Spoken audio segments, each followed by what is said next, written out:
In the small town of Pinehaven, nestled between mountains and forests, time seems to stand still except for the changing of seasons. Spring flowers, summer heat, autumn leaves, and winter snow mark the passage of years that feel both endless and fleeting.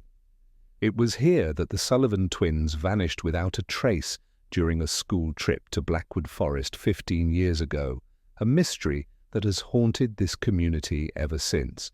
Their disappearance left an open wound that never healed, a question mark that hung over every town gathering, every anniversary, every time someone walked past their family home with its perpetually lit porch light, a beacon of hope that refused to dim.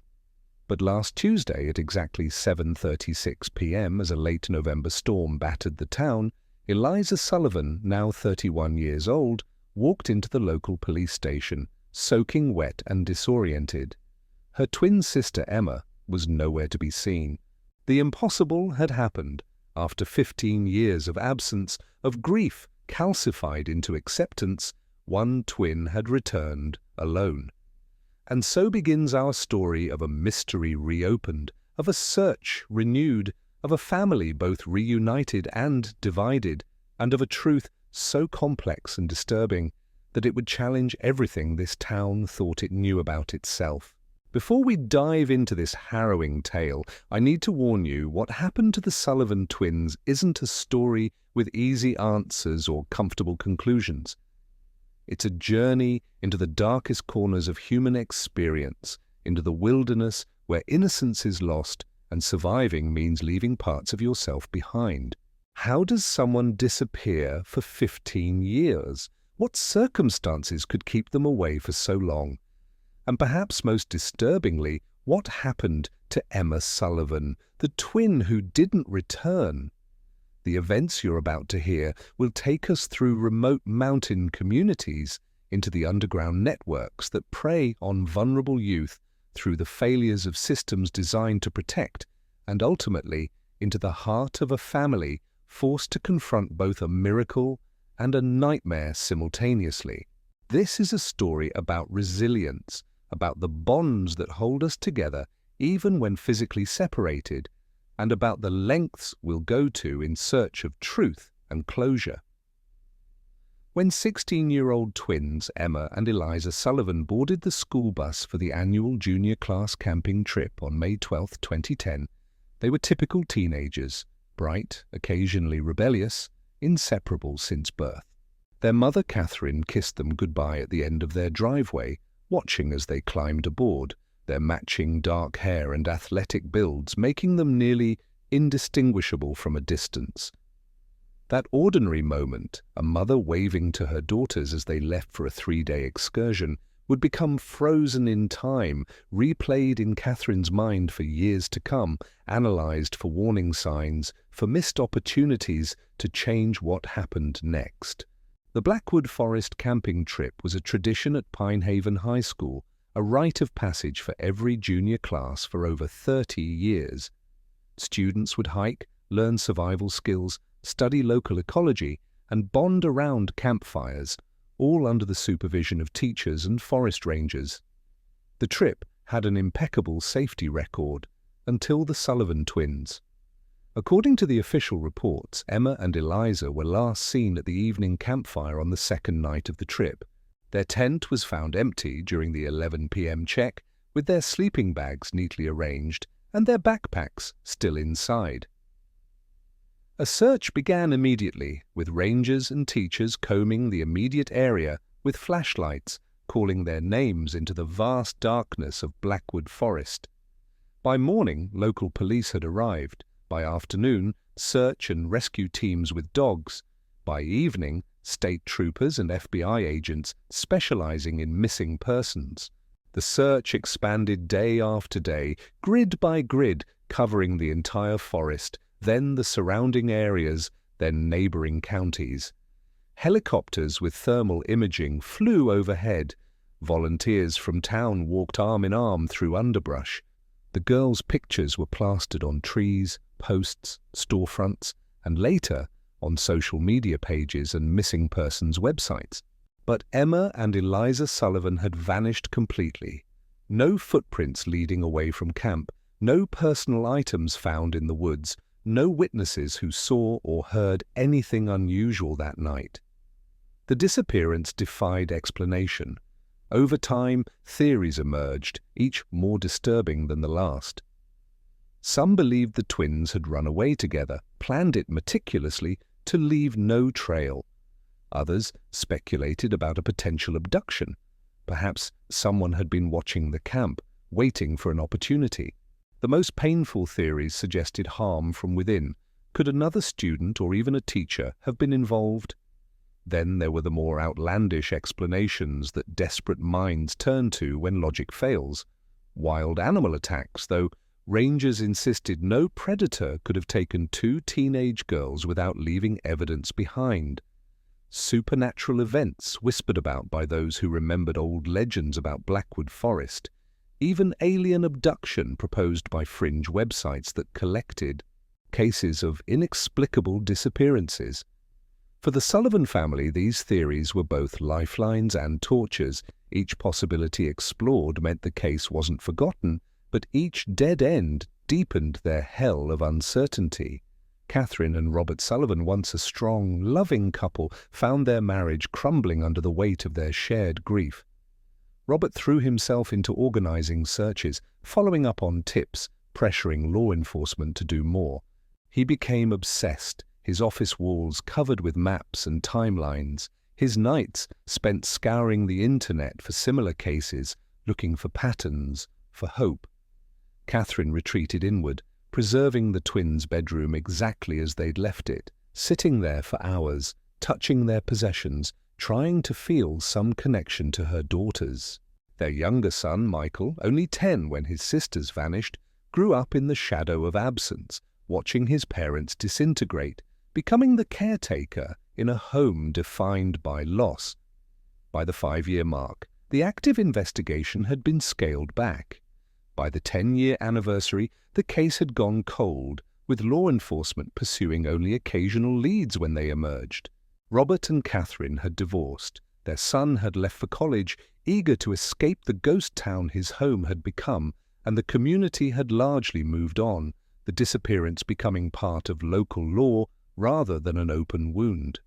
Then came the phone call that changed everything. Officer Dale Ramirez was working the front desk at the Pine Haven police station when a woman walked in, soaked from the rain, her dark hair plastered to her face, her eyes wide and uncertain. She'd asked for Chief Bennett, who had been the lead detective on the Sullivan case 15 years earlier. When Ramirez asked for her name, she'd hesitated before answering. "Eliza Sullivan, I need to come home." Ramirez, who had been a rookie when the twins disappeared, felt the hair on his arms stand up as he recognized the name immediately. Within an hour, the station was in chaos. Catherine Sullivan arrived first, crumpling to her knees at the sight of her daughter, now a woman, sitting in an interview room wrapped in a blanket. Robert came next, having driven 3 hours from his current home in the city. Chief Bennett, now nearing retirement, was called back in. And by morning, FBI agents were on their way, the case suddenly blown wide open with more questions than anyone was prepared to handle. Where had Eliza been for 15 years? How had she survived? Why had she returned now? And most importantly, where was Emma? The initial medical examination showed a woman who, while undernourished and showing signs of long-term stress, was not in critical condition.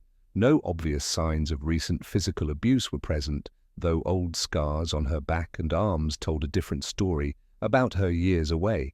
DNA testing would later confirm her identity beyond doubt, though Catherine needed no scientific proof. She recognized her daughter immediately, despite the passage of time. The questioning began gently, with Chief Bennett taking the lead, his voice soft as he asked Eliza where she'd been. Her response stunned everyone in the room. "A community in the mountains, a religious group. We weren't allowed to leave."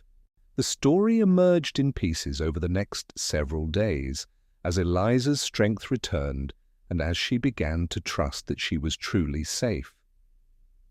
She and Emma had been taken from their tent that night by two men who had covered their mouths, injected them with something that made them dizzy and compliant, and carried them to a waiting vehicle. They'd been driven for hours, drifting in and out of consciousness, until they reached what Eliza described as a compound, a collection of buildings deep in the mountains, isolated from the outside world, surrounded by forests so dense it served as both natural barrier and prison. The community called itself the Purified, a secretive religious group that believed the outside world was corrupt and doomed, and that only by separating from society and living according to their strict interpretations of ancient texts could souls be saved. The leader, a man Eliza only ever knew as father, claimed to have visions that guided the group's actions, including the need to bring in untainted vessels, children and young people who could be molded to their ways. The twins, with their youth and identical appearance, had been seen as especially valuable, marked as special by their physical symmetry. Life at the compound was harsh and regimented, days filled with physical labor, religious indoctrination, and punishment for any disobedience. Outside communication was forbidden, technology non-existent, and members were taught that their families had forgotten them, that the world beyond their boundaries was in chaos and collapse. The twins had tried to escape 3 times in their first 2 years of captivity. Each attempt resulted in severe punishment and increased restrictions. By the 3rd year, Emma and Eliza had developed different strategies for survival. Emma remained defiant, questioning the group's teachings, refusing to fully submit, bearing repeated punishments for her resistance. Eliza adapted, outwardly conforming while inwardly preserving her true self, playing a long game that she hoped would eventually create an opportunity for freedom. These different approaches created tension between the once inseparable sisters, a growing distance that their captors exploited. Around their 5th year in captivity, the twins were separated, housed in different buildings, allowed to see each other only at group gatherings. Emma was labeled corrupted and subjected to increasingly harsh treatment aimed at breaking her will.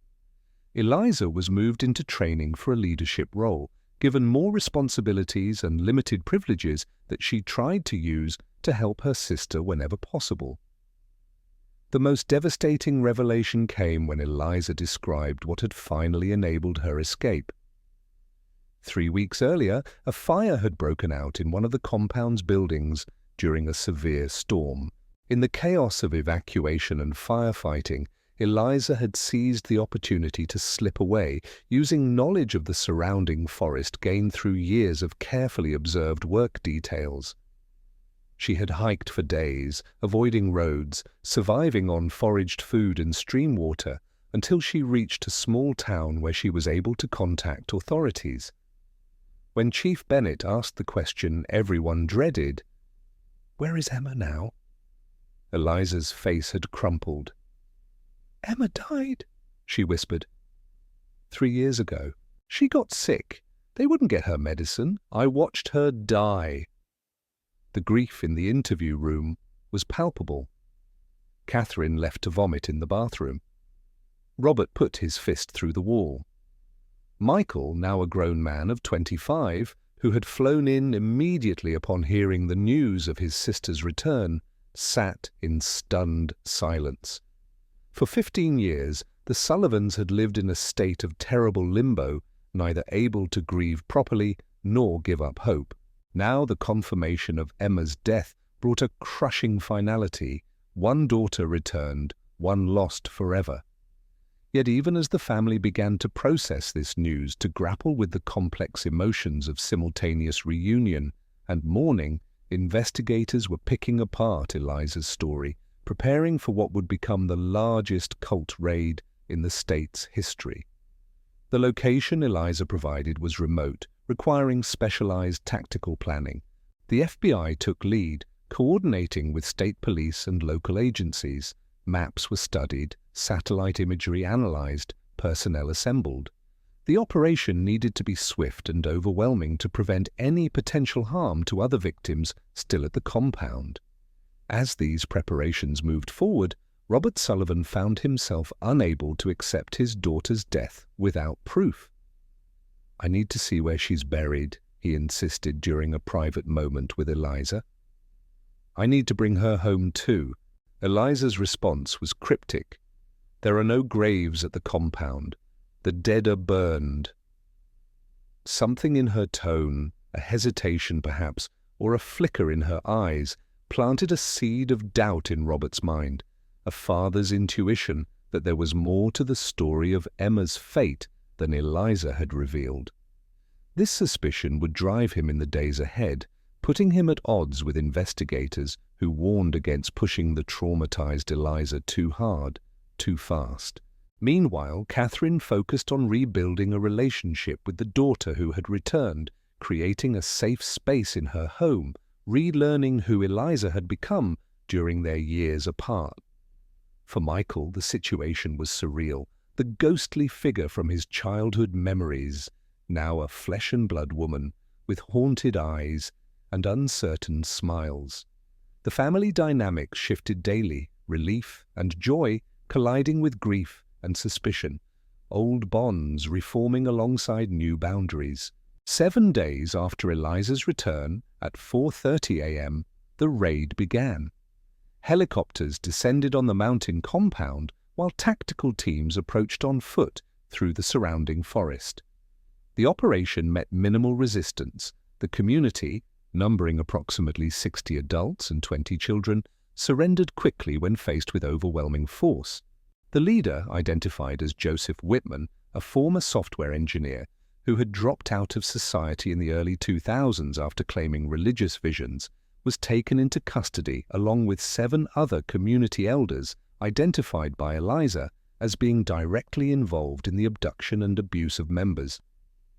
The scene at the compound largely matched Eliza's descriptions: isolated buildings, self-sufficient agriculture, no modern technology, strict gender-segregated living quarters. Evidence of physical abuse was found, including restraint devices and isolation rooms.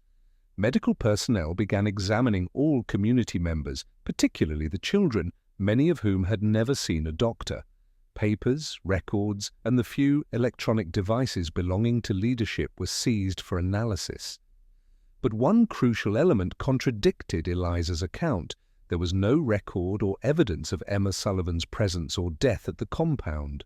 No one in the community acknowledged knowing a second twin. No burial site or cremation facility was located. When confronted with this discrepancy, Eliza became agitated, insisting that the community was hiding the truth, that records had been destroyed, that members were too afraid to speak. "They're still protecting him," she repeated, her hands shaking. "They won't tell you what really happened to Emma." This inconsistency cast a shadow over the case. Had Eliza's traumatic experiences affected her memory or perception of events? Was she protecting someone? Or was there a darker possibility that Emma had never been at the compound at all, that something else had happened on the night of the disappearance? As investigators dug deeper, interviewing cult members and cross-referencing their statements, a disturbing alternative narrative emerged. Multiple members, when questioned separately, confirmed that only one twin had ever been brought to the compound. Joseph Whitman himself, speaking through his court-appointed attorney, claimed, "We only took the one girl. We believed she was special, chosen. We never saw her sister." Forensic examination of the compound's records, though incomplete and coded, supported this account. References to a single vessel matched the timeline of the twins' abduction. When presented with this evidence, Eliza became increasingly distressed, her story shifting in subtle ways with each retelling. Chief Bennett, whose instincts had been honed by decades in law enforcement, recognized the signs of a traumatized mind trying to protect itself from an unbearable truth. "Sometimes," he explained gently to the Sullivan family, "survivors create narratives that help them cope with guilt, with things too painful to acknowledge directly. Eliza believing Emma was with her, that she wasn't alone in her suffering, that Emma's absence wasn't her fault. It might have been necessary for her survival. The investigation now moved in two parallel tracks: the prosecution of Whitman and his associates for Eliza's abduction and abuse, and a renewed search for what truly happened to Emma Sullivan 15 years ago. Robert, driven by his growing suspicion that his other daughter might still be alive, hired a private investigator named Maya Reeves, a former FBI agent who specialized in cold cases involving missing persons. Reeves began by re-examining every piece of evidence from the original disappearance, interviewing witnesses whose memories might have been jogged by recent events, and developing a timeline that accounted for the twins' movements on the night they vanished. Her most significant discovery came 3 weeks into her investigation, when she located a former member of the Purified who had left the group 5 years earlier. This woman, speaking on condition of anonymity, confirmed that Whitman and 2 other men had indeed taken a girl from a school camping trip, but she had always been alone. There was never a second twin at the compound. More disturbingly, she revealed that Whitman had specifically targeted Eliza after seeing the twins' photograph in a local newspaper covering their school's academic achievements. He became obsessed with the idea of separating identical twins, the woman explained. He called it dividing a soul. He believed it would give him power over both, even if he only possessed one physically. This revelation suggested a calculated, premeditated abduction rather than an opportunistic one, and raised the horrifying question: if Whitman and his followers only took Eliza, what happened to Emma? Reeves discovered another crucial piece of information when reviewing recordings of Eliza's initial statements. In describing the night of the abduction, Eliza had consistently used phrases like, "they took us," and "we were carried." But when pressed for specific details about what happened to Emma during the abduction itself, her accounts became vague, generalized, almost rehearsed. Working with a forensic psychologist who specialized in recovered memories and dissociative states, Reeves developed a theory. What if Eliza, in the traumatic aftermath of that night 15 years ago, had created a protective fiction in which her sister remained with her? What if the reality of being separated from Emma, perhaps witnessing something happen to her twin, was so unbearable that Eliza's mind had constructed an alternative narrative where they remained together, suffered together, and only became separated later through Emma's death? This would explain both the inconsistencies in Eliza's account and the conviction with which she held to her version of events. It wasn't a deliberate lie, but a psychological survival mechanism. With this theory guiding her, Reeves sought permission to bring Eliza back to Blackwood Forest, to the original campsite where the abduction occurred. Chief Bennett and the Sullivans were hesitant, concerned about re-traumatizing Eliza, but she surprised everyone by agreeing immediately. "I've been dreaming about the forest every night since I came back," she admitted. "Maybe being there will help me remember what I've been missing."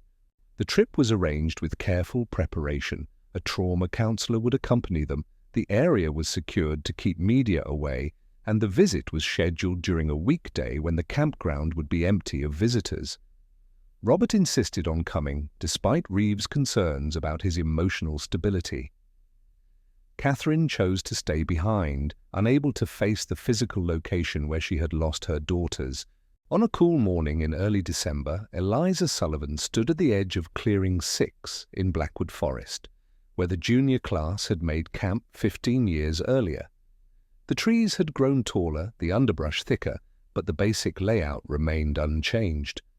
Standing there in her borrowed winter coat, her hands deep in her pockets, Eliza closed her eyes and breathed deeply.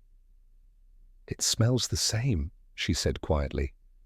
Pine and dirt and campfire smoke, even after all this time. Reeves gave her space, watching as Eliza walked slowly around the clearing, stopping occasionally to touch a tree trunk or look up at the canopy. Robert stayed back near the ranger station, respecting the process while keeping his daughter in sight, unwilling to let her out of his vision again. After nearly an hour of silent exploration, Eliza paused at a specific spot at the clearing's edge. "This is where our tent was," she said with certainty. Emma took the side closest to the trees because she said she liked hearing the forest sounds at night. She knelt down, placing her palm flat against the ground. Her breathing changed, becoming shallow and rapid, her pupils dilating. The trauma counselor moved closer, recognizing signs of an emerging memory. "Something's wrong," Eliza whispered. "This isn't right." She stood abruptly, moving deeper into the trees beyond where the tent had been. Reeves and the counselor followed at a distance, exchanging concerned glances. Eliza moved with increasing urgency, as if following an invisible trail, pushing through underbrush, her focus intense. After about 200 yards, she stopped at a small clearing near a rock formation. "Here," she said, her voice breaking. "This is where it happened." "Where what happened, Eliza?" Reeves asked gently. Eliza turned, her face transformed by a grief so raw it seemed to belong to the 16-year-old girl she had been, not the woman she had become. "Where I lost Emma," she said. And then the truth began to emerge, haltingly at first, then in a torrent of long-suppressed memory. On that night, 15 years ago, the twins had slipped out of their tent after curfew. It had been Emma's idea. She wanted to stargaze away from the campfires and flashlights. They'd done this kind of thing before, breaking small rules together, always watching out for each other. They had brought a single flashlight and a blanket, making their way to this secluded spot with its clear view of the night sky.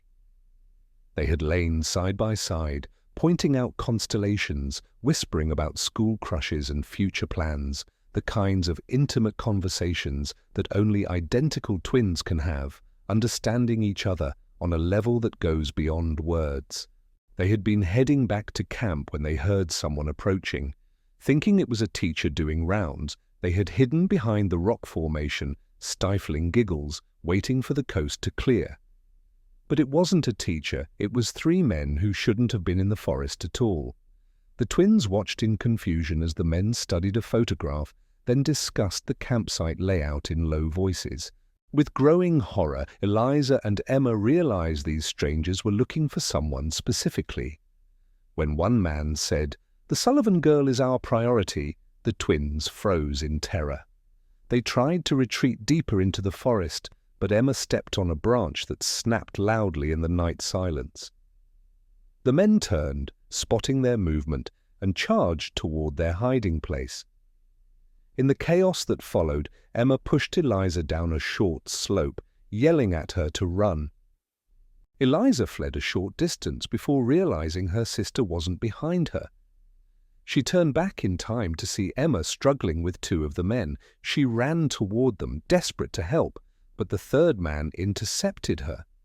In the struggle, Emma broke free momentarily, only to lose her footing at the edge of the rock formation. Eliza watched in helpless horror as her sister fell, her head striking the corner of a boulder with sickening force. The men, panicked by this turn of events, checked Emma quickly before one declared, "She's gone. Take the other one before someone comes." Eliza was subdued, drugged, and carried away, her last sight of her twin sister being Emma's still form on the forest floor, blood pooling around her head, her eyes open but unseeing in the moonlight. As Eliza recounted this traumatic memory, Robert was called to join them. He listened in devastated silence as his daughter described witnessing her twin's death and her own immediate abduction. The protective fiction her mind had created, that both twins were taken, that they remained together for years, that Emma had died only recently, had been a way to delay confronting the immediate loss and her feelings of guilt for surviving when Emma had not. The revelation prompted an immediate search of the area Eliza had identified.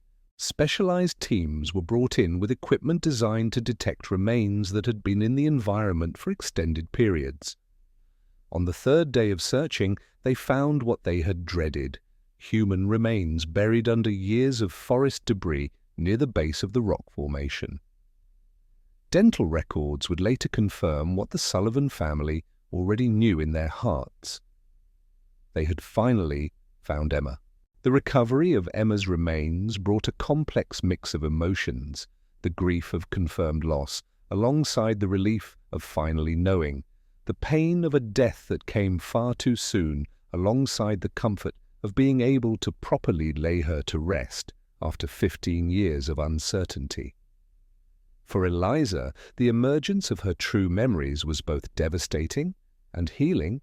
The fantasy that had protected her, that Emma had remained with her during her captivity, crumbled, leaving her to face the acute pain of having witnessed her sister's death and having been powerless to prevent it.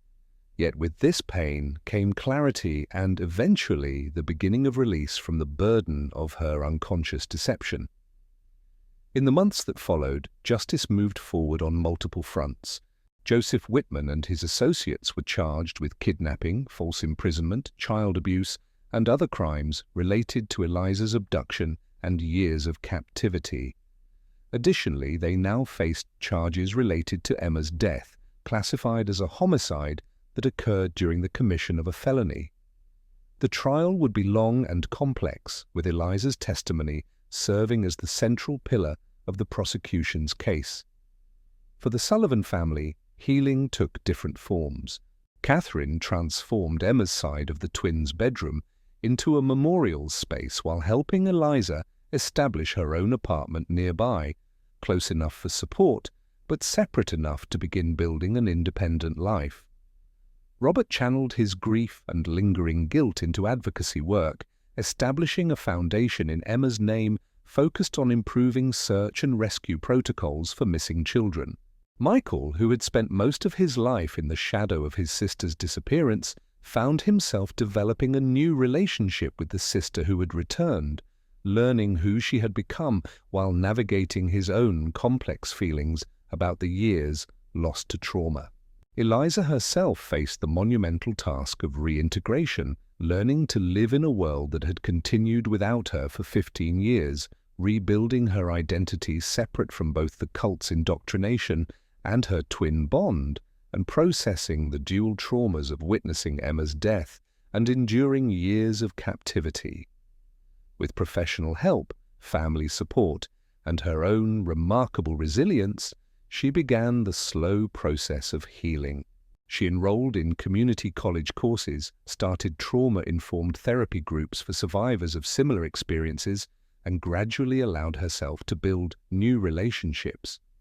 1 year after her return, Eliza stood beside her family at the dedication of a memorial bench for Emma, placed at the edge of Pine Haven High School's garden. It was a sunny spring day, reminiscent of that May morning 15 years earlier when the twins had boarded the bus together. After the small ceremony, as guests dispersed, Eliza remained, her hand resting on the engraved plaque bearing her sister's name, birth date, and the simple epitaph, "Half of a whole, complete in herself, forever in our hearts." A soft voice beside her asked, "Do you think she would have liked it?" Eliza turned to find Sarah Chen, her former best friend from high school, now a teacher at their alma mater. Eliza considered the question seriously before nodding. Emma always said she wanted to leave a mark on the world. This isn't what she meant, but she would appreciate not being forgotten. The two women stood in comfortable silence before Sarah said, "You know, sometimes when I'm grading papers late at night in my classroom, I swear I can hear her laugh in the hallway, not in a creepy way, but like she's still 16, still pulling a prank or breaking a small rule, still being Emma." Eliza smiled, the expression transforming her face to something closer to the girl she had been. That sounds exactly like her. Breaking rules was her specialty. She paused, her expression growing more serious. I spent so many years convinced she was still with me. Even now, sometimes I wake up and for a split second, I expect to see her in the next bed, to hear her voice. I'm not sure that ever goes away when you lose your twin. Sarah touched her arm gently. Maybe that's okay. Maybe that's how she lives on. Later that evening, in the privacy of her small apartment, Eliza opened the journal her therapist had encouraged her to keep. She wrote, "Today we honored Emma officially, but I honor her every day by living the life she never got to have. For 15 years, my mind created a story where we remained together because I couldn't bear the alternative. Now I understand. We were always together, just not in the way I thought. She's part of every choice I make, every step forward, every moment of healing. The men who took me, who were responsible for her death, will face justice. The cult that held me has been disbanded, its victims now finding their own paths to recovery. But the most important justice I can offer Emma is to live fully, to embrace the freedom she died trying to protect. Tomorrow I start my internship at the Crisis Center. Next month, I give my first public speech about cult recruitment tactics and warning signs. Next year, who knows? What matters is that I move forward carrying her with me, not as a burden of guilt, but as a source of strength. We lost 15 years, but we have the rest of my life to be twins again, just in a different way than we imagined." As Eliza closed her journal, a gentle breeze stirred the curtains at her open window, carrying the scent of pine from the distant forest. For a moment, just a moment, she could have sworn she heard Emma's laugh, as clear and bright as it had been on that starlit night when they had shared their last living moments together. And in that moment, the impossible weight of 15 years lifted just slightly, allowing room for something that felt, improbably but undeniably, like peace.